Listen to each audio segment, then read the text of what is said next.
Almost 11 సీట్లకు పరిమితమైన వైసీపీని గడ్డు కాలంలో నుంచి ఇప్పుడు బయట పడేయాలి అంటే అది కేవలం యువత వల్లే అవుతుంది. యువతకి నేను అండగా ఉంటాను. యువతే ఈ పార్టీని ముందుకు తీసుకెళ్లాలనే ఒక ఇది కూడా మొన్న జగన్ గారు క్లియర్‌గా మాట్లాడారు మొన్న ఒక మీటింగ్‌లో కూడా. సో ఏంటి ఇప్పుడు ఏం ప్లాన్స్ చేస్తున్నారు? ఏంటి అసలకి? ఖచ్చితంగా గతంలో జరిగినటువంటి చిన్న చిన్న తప్పిదాల వల్ల మాత్రమే మేము అధికారం కోల్పోవడం జరిగింది. కానీ జగన్మోహన్ రెడ్డి గారి పరిపాలన మీద కానీ, జగన్మోహన్ రెడ్డి గారి మీద ఉన్నటువంటి ఒక నమ్మకం కానీ ప్రజల్లో ఏమీ సన్నగలలేదన్న. చాలా సందర్భాల్లో చెప్పడం జరిగింది. ప్రజలు కొంచెం ఎమోషనల్గా వెళ్ళారు. ఎమోషనల్ అంటే దేని పరంగా? మాట్లాడినటువంటి మాటలు కొంతమందికి నచ్చల. ఓకే.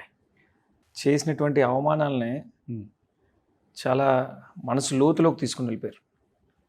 అదేవిధంగా అందరికీ తెలిసినటువంటి విషయమే, తెలుగుదేశం పార్టీ ఏదైనా ప్రజలలో ఒక అబద్ధాన్ని కూడా నిజం కింద సృష్టించగలరు. వాళ్ళు అలా ప్రచారం చేయగలరు. మొన్న జరిగినటువంటి ఎన్నికల్లో ఇవన్నీ కూడా కలిసి వచ్చి తెలుగుదేశం పార్టీ కూటమి మళ్ళీ అధికారంలోకి రావడానికి బాగా అవకాశాలు చూపించినాయని నేను అనుకుంటున్నాను.